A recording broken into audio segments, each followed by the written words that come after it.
Good morning, good afternoon, good evening. Welcome to episode 4 of the Life and Times of David Berkowitz. Joining me again is Neo. How are you, my friend? Okay. What's good? We're going to get back to this timeline, right? We've got a lot to get over, haven't we? Yep. In the last episode, episode 3, we basically had David stabbing 2 girls in December of 75. We had him moving into the Casaras, being bothered by their dogs. He's slowly building his arsenal of weapons. He moves to Pine Street. Then he visits his father in Florida and Billy Dan in Houston. Sees the movie Taxi Driver. Inspires him to go and buy the 44. He's had 2 attacks under his belt at this point. He's bothering his neighbors in Yonkers. That's about it, right, Neo? Yeah, the game's escalating Yonkers coming up. So the first entry we've got today, on November 25th, 1976, Berkowitz has Thanksgiving dinner at Sister Rosalind's house. And I've got something to show here. This is from the Good Housekeeping article. I'll go to the relevant topic here. It was Thanksgiving night, November 25th, 1976. Richard, as usual, was part of the family gathering. After watching the 11 o'clock news, he said goodnight and left. About 10 minutes later, Rosalind recounts. He came back and said, "I can't make it home in this traffic. It's bumper to bumper. I can't get home in this." I remember Leo saying to me, "I can't imagine what kind of traffic there is at this hour." Well, I told Richie to stay here and go home in the morning. Wendy was with my mother, so we slept in the room with Lynn. So basically, we have David there at Rosalind's, right, Neo? Yeah, it's the 25th on a Thursday. He has Thanksgiving there. And he goes to leave and comes back saying there was traffic, right? So now it's the 25th. He sleeps there. Now it's the 26th in the morning. And he leaves early in the morning, I think like 4 o'clock or whatever time she says. But if you notice, he attacks that night. I know it's the 27th of November, the attack says, but that's at 12:40 in the morning. So really, it's the 26th that he went out to go do the shooting. Now, did he go home at 4 in the morning from his sister's, or did he stay out there and hunt all day? I'm not sure of that. It doesn't say, but as you can see, it's only a couple hours after he leaves his sister's house that he's hunting to kill someone. And that leads us on to the next entry.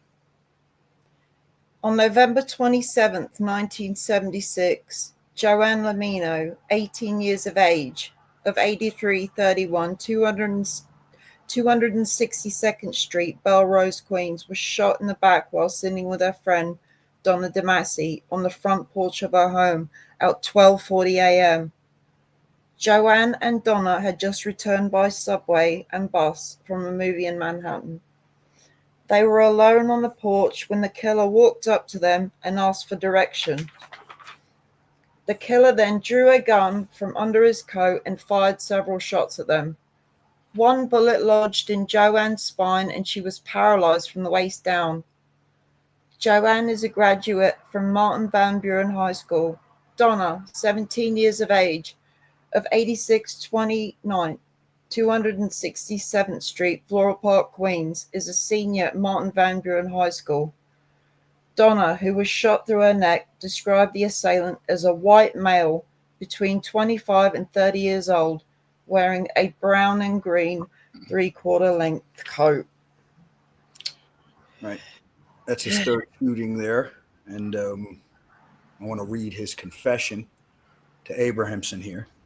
Mm-hmm. That he gave a couple years after his arrest. Okay, hold on 1 second. The third shooting was the Lamino DeMasi incident. This happened in November of 76. I saw the 2 girls on the porch of one of their homes. I drove my car around the corner, parked carefully, and then went to the location. Again, I was nervous and I fired my gun with one hand.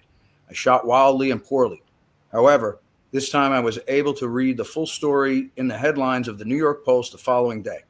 Naturally, I was disappointed that for all my trouble and risk, no deaths resulted. All right. And I So want to that's how you read. got. Right, that's his confession to Abrahamson. Now, of Mm-hmm. course, I want to follow that up with his confession after his arrest to law enforcement. Mm-hmm. Right. Okay. Now, subsequently, I want to talk to you about an incident that occurred in Belrose on November 27th, 1976. But first, I want to ask you, prior to the incident in Queens County and Flushing, had you ever been in Queens County firing a gun? No. That was the first time? Yes. Now, on November 27th, 1976, in the vicinity of 83rd 21, 262 Street, do you recall that? Yes. Do you recall firing a weapon at that time? Yes. What weapon? 44. Who did you fire it at? Two girls. And where were they seated? They were standing by the porch of one of the girls' home. By their house? Yes. Was it a one or two family house? A small house? And what did you do with respect to the car at that time? I parked the car around the corner, and after the shooting, I ran to the car and drove off. Did you walk up to the location where they were seated? Yes. Can you describe the girls for us? Yes. One girl's Donna DeMasi was on the bottom portion, green maxi coat and half calf boots, long black hair. The other girl was on the top by the door, and she had a white furry coat, pair of black jeans or something, and she had blonde hair. Now, David, when you walked up to them, where was the gun? In my pocket. In your front or back pocket? Front. Do you recall what you were wearing that night? No. Do you recall the weather conditions that night? A bit chilly, clear. And could you describe what happened when you came up to the two girls? I walked up and I was going to shoot them. I tried to be calm about it and not scare them, but they were frightened of me and started to move away. And I asked them, I didn't know what to say to calm them down. So I said, I was looking for an address. I'm looking for a certain address or something like that. And at that time, I was a few feet from them. And I pulled out the gun and opened fire. Did you say anything? Did they say anything to you prior to the shooting? No. What position were you in when you fired? I was at about maybe 8 or 9 feet from the steps or something. And did you go in a crouch position at that time? Well, I just picked up the gun. They were like running up the steps. I stood upright. And how many times did you fire? 5. And did you use both hands or one hand to hold the gun? Both, I believe. And when you fired, did you hit anyone? Yes, both girls. Did you see what happened after you fired? No, they just fell down. Where did you go at that time? I ran back to my car and drove off. And when you got back in the car, what was the manner in which you left the area? Belrose? Little Neck Parkway. To where? To the expressway. I think it's the Long Island Expressway in West. And what bridge did you use at that occasion? I don't remember. I didn't go home right away. I drove around. Did you drive around that area? Northern Queens. Incidentally, when you fired the shots at the two girls, were they face to face with you or were their backs to you? Face to face. And were you standing still or running? They were running. In which direction were they running in relation to you? Towards the door, but they were on the top and the door wouldn't open. They looked at me facing me. And did you use the same car, the yellow car? Yes. Do you recall what you were wearing on that day? No, I don't. Did you have the same hairstyle? Yes. Anything physically different about you on that day? No. Anything physically different about you on the first case? No. Had you ever seen the girls before that day? No. What was your purpose or intent on that day? I was just roaming the area looking for somebody to shoot. And did you intend to kill them at that time? Yes. How long were you in the area? How long did it take? Just a couple of, I was just driving through, not too long. And did you see anybody besides the two girls as you were getting out of the car? Yes. Who? An elderly woman at the porch of her house, and I think she was putting on or turning off a porch light. Now, did she say anything to you at this time? No. Now, did she look at you? I believe she did. Yes. Now, that night that this occurred, you indicated the time it was. What time was that about? 12:30. Prior to that, had you been driving around Queens County? Yes, that and Nassau. Did you ever have occasion to get out of the car prior to the first time you went to the girls? Just to urinate or something. Now, did you get out around Hillside Avenue and 262 Avenue? No. Now, did you use the same gun that you used on the prior occasions, the one in Queens and the Bronx? Yes. So that's his confession there to the law enforcement of him at the third attack. And again, I want to stress, I don't find him lying in this interrogation after the arrest of the law enforcement. And I tend to take what he says to Abrahamson as the truth, as I feel he was ready to tell the truth in the right way to Abrahamson a few years after his arrest. On December 14th, 1976, Berkowitz wrote a letter that was found in his apartment that read, "Sam Carr is king, and Sam Carr's dog says spill blood." I think I've got a picture of it here. Yeah, this letter was found in Berkowitz's apartment. No one had seen this, I'd say about 40 years or so. And, I know Berkowitz was telling them that a dog was telling him to kill. I personally don't think it was technically like that. But this letter here is what made the police really think that he was getting orders from a dog to kill.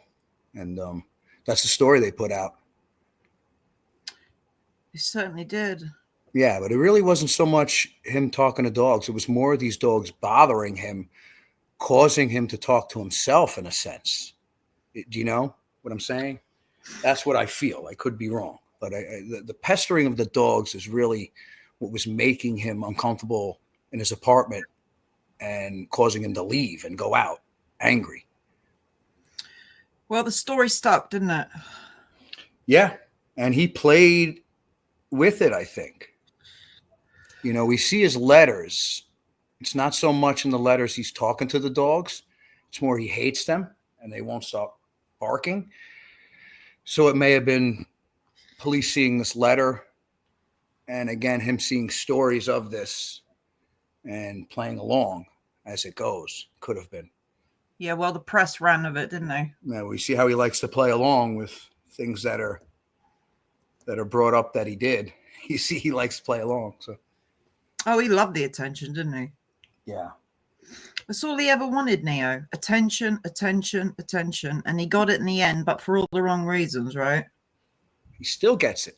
He still gets it. Still gets it. And he's in his 70s. Mm-hmm. On December 22nd, 1976, Berkowitz wrote another letter that was found in his apartment that talked about 18 Wicker Street. And that's this one here, isn't it? Yeah. Again, this was not seen for a long time. Here he is complaining about the dogs and just the same racket that he mostly complains in the letters. I find this one of the most creepiest ones he's ever written. I don't know about you. Yeah, here again, it's directed to 18 Wicker, not Sam Carr. Just want to point that out too. Like, his main anger started from 18 Wicker. It will show you as it leads to the Carrs badly in a minute, which I think was piled on from Craig moving in. But yeah, 18 Wicker here he's complaining about. I sometimes think these are rough drafts for like the main letters. Like, did he intend to show this or send this to the press? I sometimes think they're like rough drafts, but I could be wrong. But I think that about a lot of letters that were found in his apartment. On December 24th, 1976, at 11:01 p.m., Joachim Netto of 18 Wicker Street reported his German Shepherd had been shot and killed. 2 bullet holes were in the aluminum siding of the front of the house where the dog was shot. The bullets could not be retrieved as they bounced in an unknown direction. Police officers Thomas Chamberlain and Pete Intervallo, as well as Detective Walter Moray and Willem McBride, conducted the investigation where it appeared to an apparent .22 caliber weapon was used. Right here is where Berkowitz shot Rocket, the Netto dog, on Christmas Eve. I'm going to read the police report to that, but before I do, I think you have an article there where we have, before he shot the dog, he visits his friend that he works with. He's carpooling with this guy, Richie Speranza, to and from work. We mentioned him in other videos. This is the only guy, if you look at this case, that you can say for a fact was with Berkowitz during the shootings, spoke to him. So that's why I try to include him here. Some think he's guilty. I do not. But I like to show his stuff to keep it open for other people.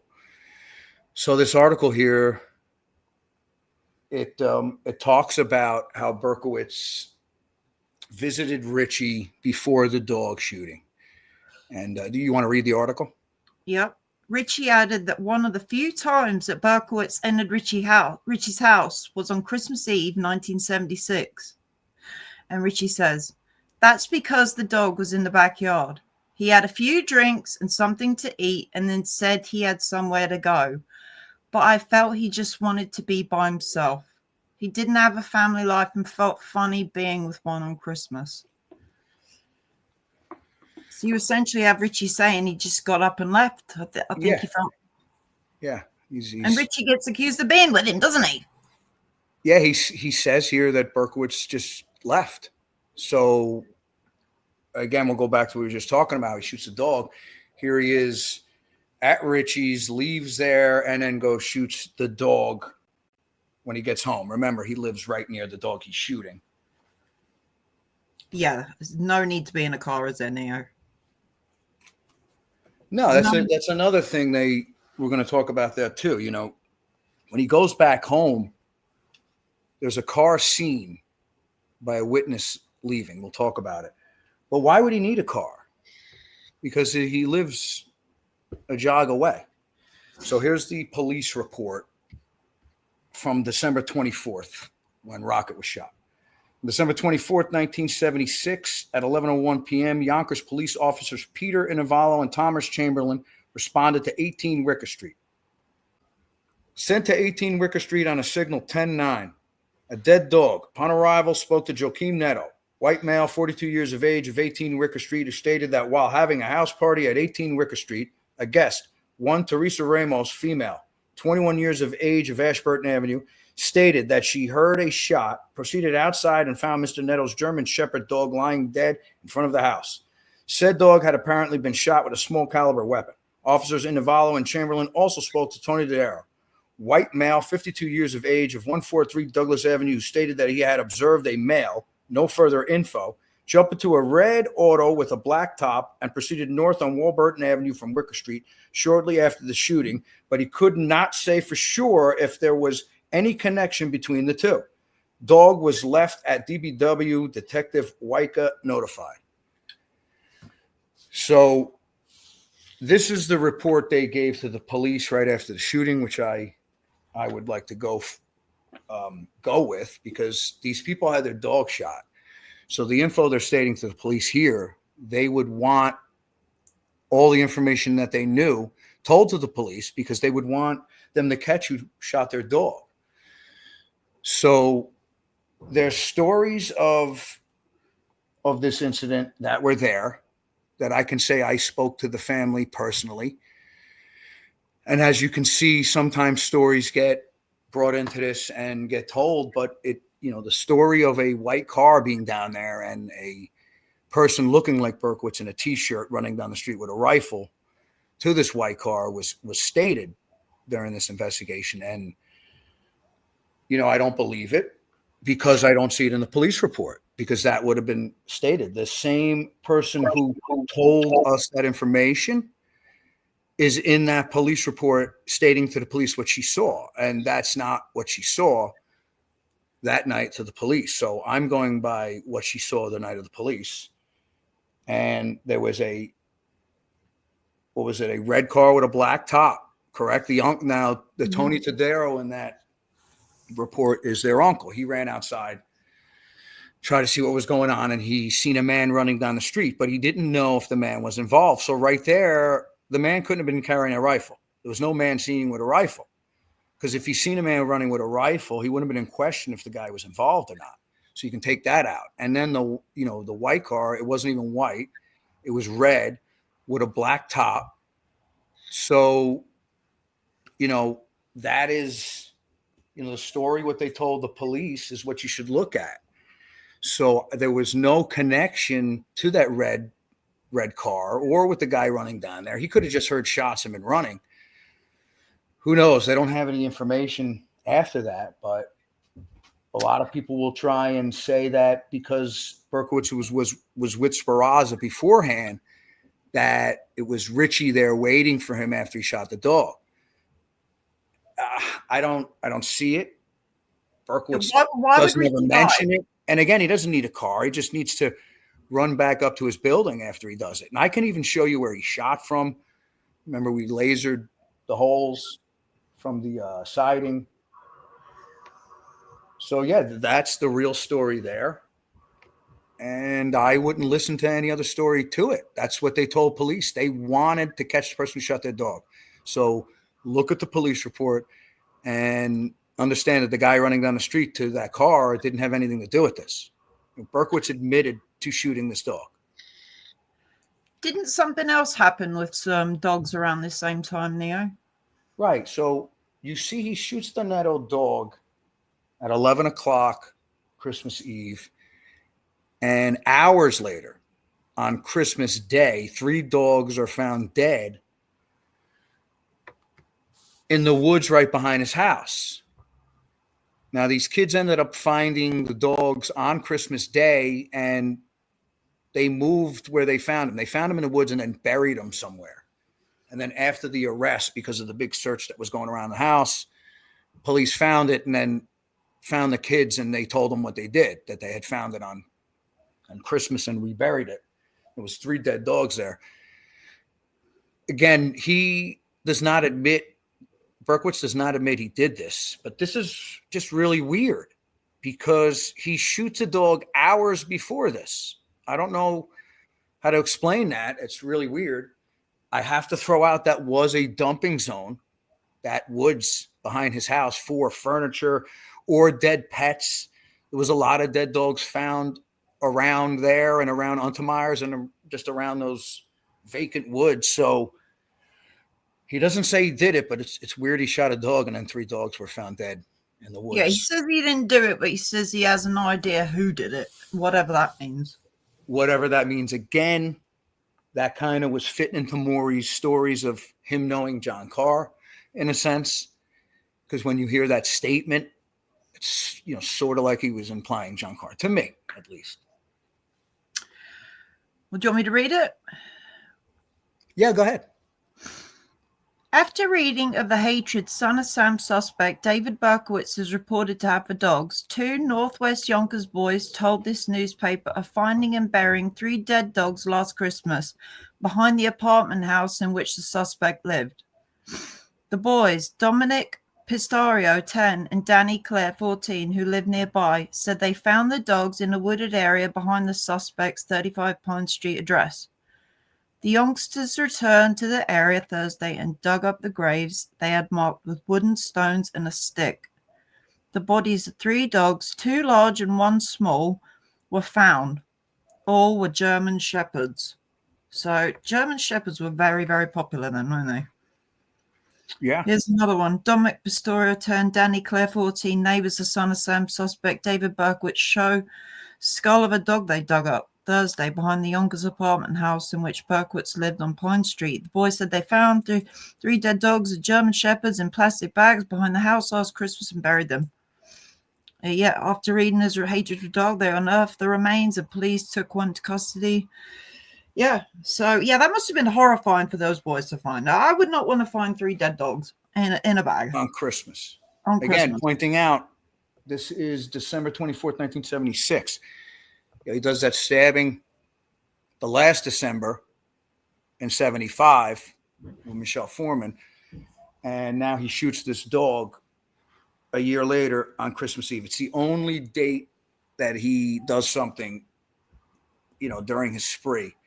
It's on Christmas Eve. It's the same date. And within the year and a half that he's doing it.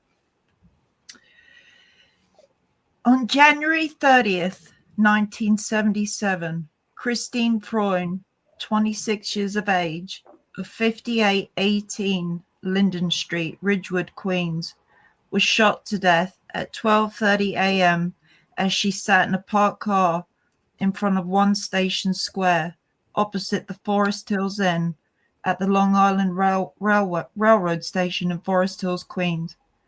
Christine was employed as a secretary by Reynolds Security, located at 22 Broadway, Queens. John Deal, 30 years of age, a bartender at the Ridgewood 3 on Grand Ridgewood Avenue in Ridgewood, was unharmed and was with Christine when she was killed. John lives at 6158 Gates Avenue, Ridgewood. John was Christine's steady boyfriend for 7 years and was to become her fiancé in 2 weeks on Valentine's Day. The couple had seen the movie Rocky at the Continental Theater and ate at the Wine Gallery. Both of these places were on Austin Street. When John and Christine finished eating, they walked to John's car, a 1976 red Pontiac Firebird, and sat in the car for 2 minutes while the engine warmed up. The killer approached the car from the rear, firing 3 shots through the car window that struck Christine in the head and the right shoulder. So, yeah. Yeah. That's his 4th attack. There's a male and a female in the car. He doesn't shoot the male. He just shoots Christine. And she becomes a victim of his. Here's his confession to Abrahamson about that incident. The 4th incident was in Forest Hills on January of 1977. This did result in a homicide to my joy at the time. However, this shooting was different than all the others for 2 reasons. 1, because I used 2 hands to fire the gun. 2, because I didn't have any fear. This time when I crept up to the car and fired, I wasn't frightened and I remained calm and cautious. After the shooting, I ran to my car and escaped into the freezing night. The next day, I heard about her death and the police's theory that this recent shooting was connected to several others in the Bronx and Queens. Lastly, I cannot explain my change, a loss of fear, except for the fact that I was growing more cold-blooded daily as my thoughts centered on murder, and because my determination was increasing, my frustrations were building. Wow. So that's that was his confession to Abrahamson on that. And he's getting more comfortable as this is going. And then you see him reading in the paper that they're starting to connect them to the Bronx and Queens shootings he did. And this is his confession to the police, again, after his arrest. I like to do this also. Okay. This was referring now to an incident that occurred on January 30th, 1977. Do you recall the night it was? Saturday, I think. And when did you come? Did you leave Yonkers and come to Queens? Yes. Do you recall the bridge that you used? No, I don't. Do you know where you were? In the vicinity of Forest Hills. And did you get out of the car? Yes. Where did you park your car? I parked on a street that runs parallel to the Long Island Railroad. It's a small winding street. I don't know the name of it.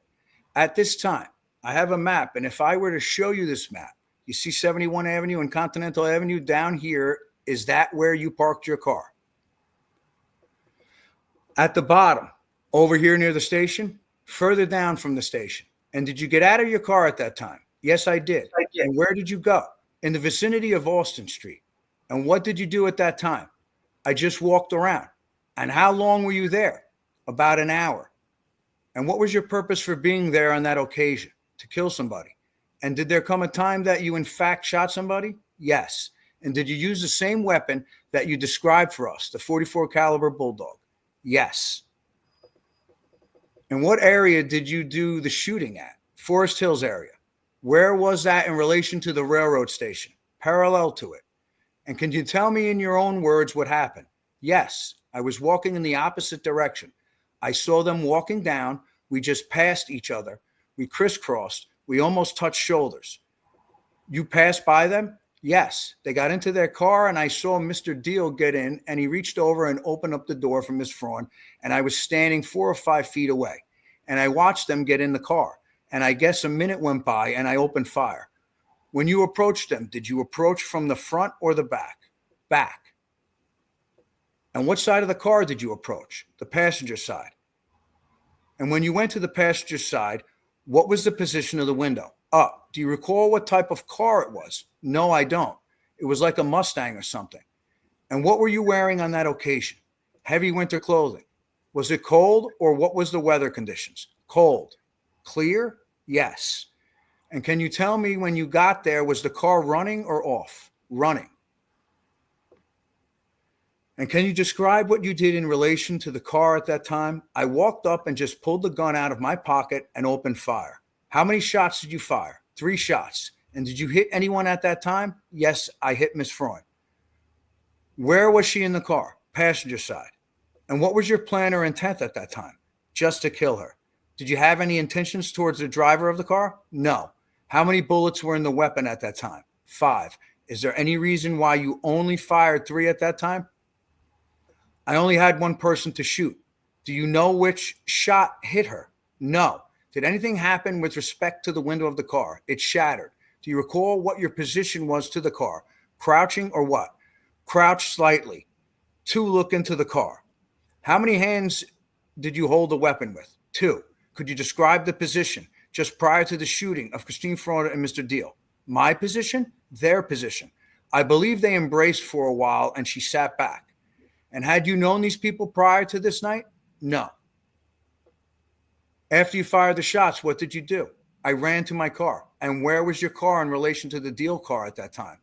It was quite far, quite a long run. I don't remember the exact streets. I just ran past the Long Island Railroad. Did you see what happened to Deal's car at that time? I think the car horn was blowing a little bit, and I heard him get out. He said something, but by that time, I was pretty far away. Did you see anybody in the area of that automobile? Just before? Where was that? Just moments before they walked by. Did you know either John Deal or Christine Fraun before that night? No. So there we have him confessing to police that he shot Christine Fraun. Yeah, things are starting to ramp up at this point, aren't they, Neo? Yeah. This is, again, after the shooting, he's right. In the paper, they're starting to connect it. They don't have the evidence to do it yet because they don't have a bullet to match the other shootings with. So they don't have the evidence, but they're on to this being a connection to the other shootings. They're writing that in the paper, and he's seeing that. Yeah, it only gets worse from here on out, doesn't it? Yep. So, let's carry on. On February 2nd, 1977, David Berkowitz visited his sister Rosalind at her house, and this would be the last time he saw her before the arrest. Right. She's the only one he really talks to as far as family. I'm pretty sure his mother had moved to Florida at this point, so his father's in Florida. The mother he found, she gets married, doesn't even invite him to her wedding, then moves to Florida, abandon him again. And Rosalind's the only real family member he seems to be talking to at this point. On February 25th, 1977, Berkowitz wrote a letter that was found in his apartment that talked about the house of Joaquin Blood, 18 Wicker Street, and the Horror Hotel, 22 Wicker Street. This letter mentions a man named Joaquin that never fed his dog. I think we've got a picture of that letter. That one there. Do you want me to read it, Neo? If you want to. Today is Friday, Blood Day. Today I spilled blood for the people at 18 Wicker Street and 22 Wicker Street, the house of Joaquin Blood and the Horror Hotel. Right. So just stop to see Joaquin Blood. That's Joaquin Goncalo. Never mentioned in the Nettos. Totally thinks. See, it's February 25th, 1977. He's close to a year living there, and he's still mentioning Joaquin as living at 18 Wicker. And the Horror Hotel, again, that is 22 Wicker Street, right next to 18. There was only 2 houses on Wicker, right behind his house. That is the 22 Disciples of Hell reference. That is where he says these demons that were in these dogs and all these people that he says, that's where they rested.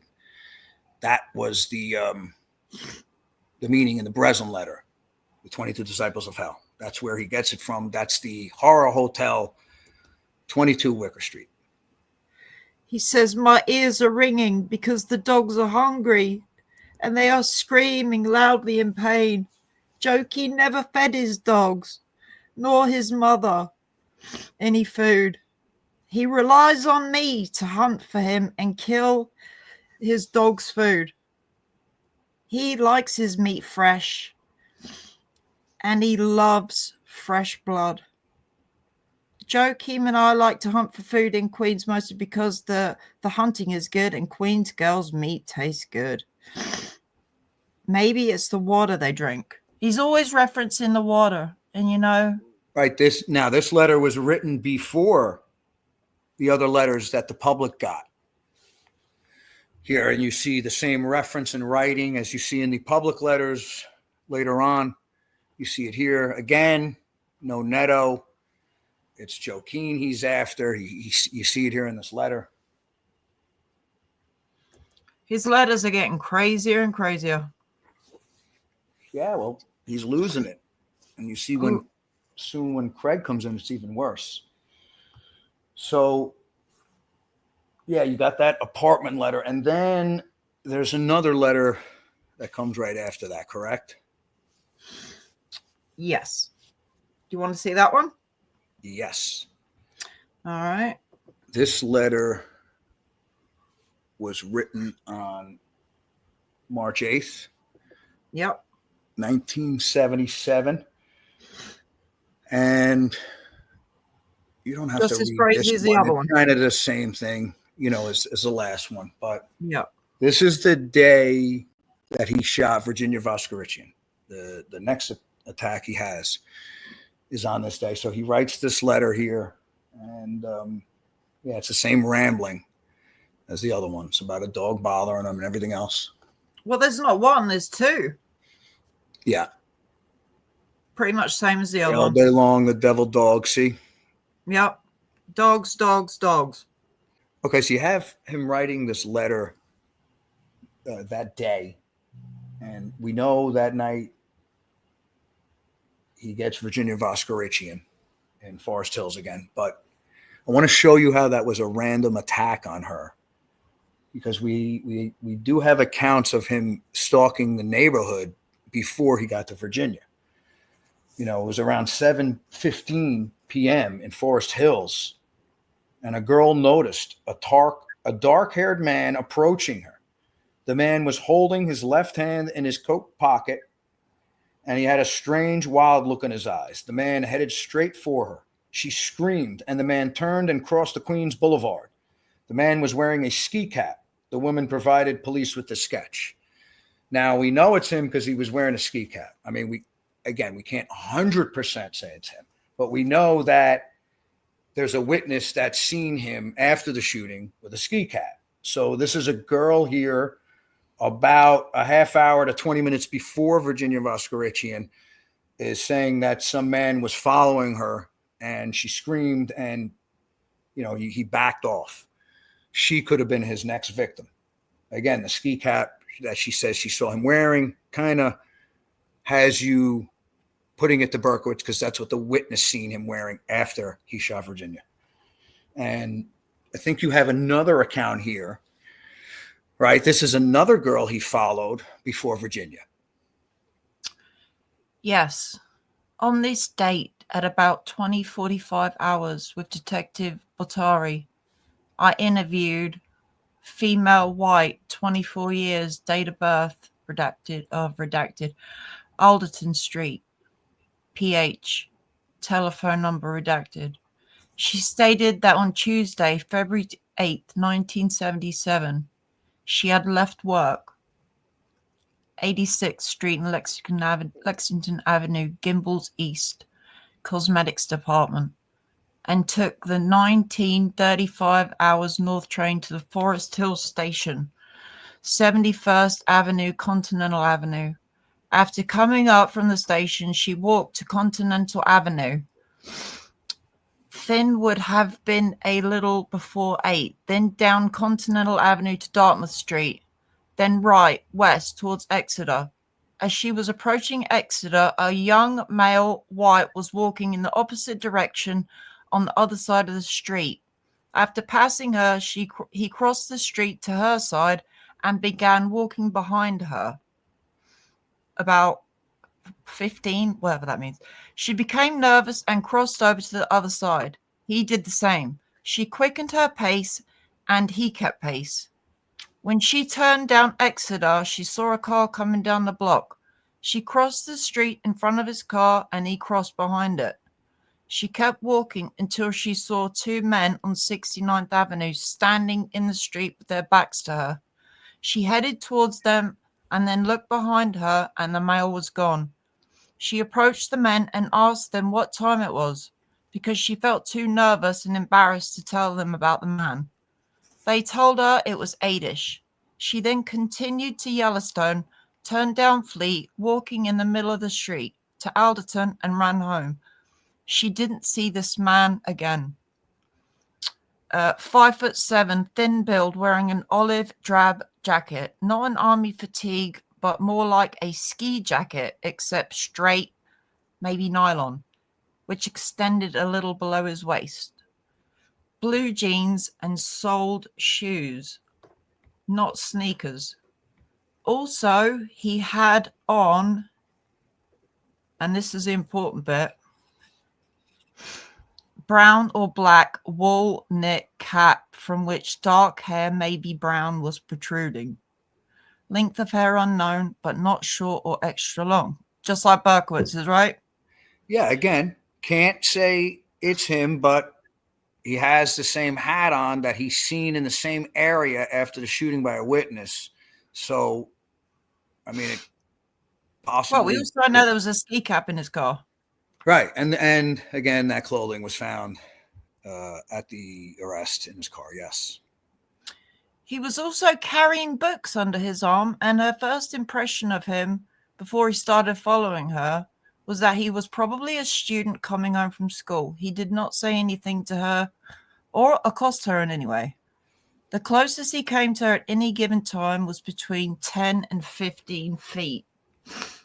So we've got this happening before Voskerichian, don't we, Neo? I think so. It might have said around 8ish there in the report. Not sure. Again, I'm not saying this was him, but we have two girls complaining about a guy in a wool cap following them. Then we have a witness after Virginia's shooting saying he was wearing a ski cap. So, I mean, it is what it is. Well, I tend to think that this witness description is where we get ski cap from. You know, the sketchy ski cap? Yeah, that was Barlow's, the guy who's seen him run from the Voskerichian shooting. He gave that sketch because he's seen him wearing a ski cap while running from the shooting. On March 8, 1977, Virginia Voskerichian, 19 years of age, of 5911 Exeter Street, Forest Hills, was a junior at Columbia University majoring in Russian language studies. Virginia was shot to death between 7:30 p.m. and 7:45 p.m. as she walked in front of 4 Dartmouth Street, not far from her home in Forest Hills. Virginia was slain only half a block from the spot where Christine Freund had been killed 5 weeks earlier. Virginia was shot in the mouth from close range and was found laying down in shrubbery near the sidewalk. Her purse and some books were found lying nearby. Virginia was on her way home from school and had left the IND subway station at Continental Avenue.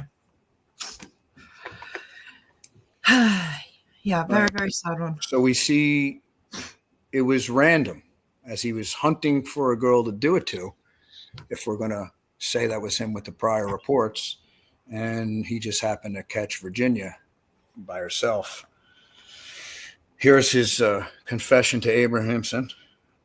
The 5th incident was also in Forest Hills. Brazenly, I traveled through that same neighborhood only a few weeks after the first shooting there. I spotted a girl walking up the street. She was pretty, slender, and dressed nicely without really looking about because my eyes were focused directly on her only.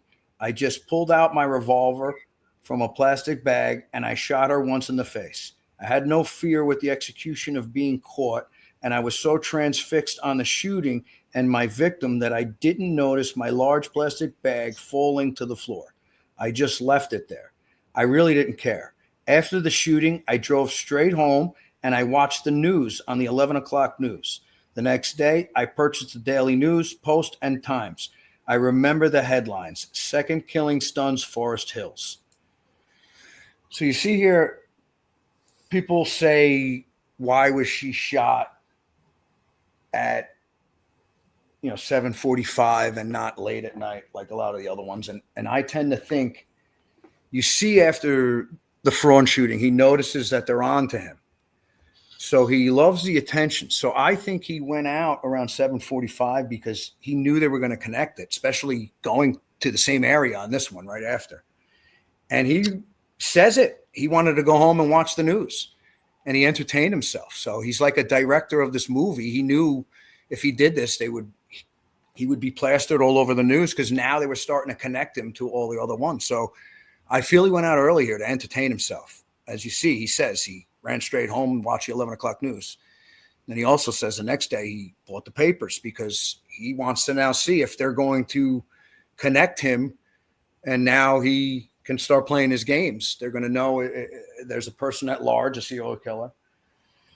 And that is true because at this shooting now with Voskerichian, they get a bullet. So now they have a bullet after the Voskerichian shooting. And 2 days later, on March 10th, 1977, NYPD officials and Mayor Abraham Beame held a press conference declaring the same .44 Bulldog revolver that killed Donna Lauria was used to kill Virginia Voskerichian. So now they had evidence to the shooting of the first to Donna Lauria and to Voskerichian. Mm-hmm. They had evidence of the bullets matching. So they were able to, now they knew they were after one person with a .44 Bulldog revolver. But yeah, right before I get too ahead, I just want to read Berkowitz's confession to the police on Virginia Voskerichian. Now, on March 8th, 1977, did you go back to that area? Yes. Do you recall the time that was? Early in the evening. Any reason why you went to that location on a weekday? I had my assignment there. Who gave you your assignment? Sam. What night of the week was it? It was a Tuesday night. And how did you get to that location? By car, same car. And what bridge did you use? I don't remember. And how did you get into the Forest Hills area? What road did you use? Queens Boulevard. And I turned off on one of the side streets. Where did you park that car that night? Adjacent to the Long Island Railroad, by the tennis courts there.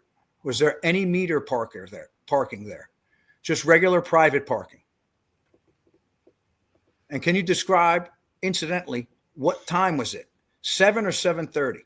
What happened that night when you were in that area? Just walked around all night. How long were you walking around? Maybe around an hour and a half. And then what happened? I saw Miss Voskerichian and I had to shoot her. She was coming up. We was walking in opposite directions. And what side of the street was she on? The side by the apartment buildings. And were you on the same side or the opposite side? Same side. And when you saw her, what did you do? I pulled out the gun from my pocket and fired one shot into her face. And then what did you do after that? I turned around and ran towards my car. Do you recall what she looked like? Vaguely. Could you tell us, please? She had a long, pretty face. There was a shadow effect, long, wavy hair. Had you ever seen her before? No. And this was similar to the other incidents. You picked her out random? Yes. Is there any other reason? Sam told me to pick her.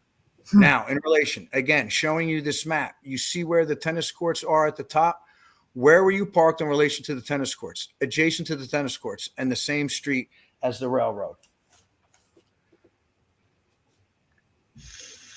Do you see Dartmouth Street? Is that where you saw Miss Voskerichian? Yes, towards the tennis courts. Did you have to cut toward the railroad where your car was parked? Yes. Now, after you shot her and to the point that you got to your car, did you see anyone? Yes. There was an elderly man walking. I ran by him. Did you happen to see anyone jogging in the area? No, I did not. Now, can you describe the elderly man that you saw on that night? I don't remember his face, just his dark clothing. I think he was wearing a hat. And where was he in relation to Dartmouth Street, or was he closer to your car? Dartmouth Street and street near the tennis courts. Did anyone say anything at that time? I said something to him. What did you say? I said, "Hi, mister." And do you recall what, if any, type of hat he had on? Can you describe the hat? Just a hat, a dress hat, I think. And what were you wearing on that occasion? I think my ski jacket, dungarees. Were you wearing a hat, a watch cap? And what type of hat was that? A brown watch cap. And was that in your duffel bag that was taken by the police today? Yes. Do you remember the type of evening it was, the weather conditions? Cold. And how did you leave that particular area that night? I just drove off. Do you recall how you drove off? I went down Queens Boulevard pretty far, almost to the end. And after that, I went over one of the bridges, Triborough. I don't remember. Is there any reason why you picked Queens?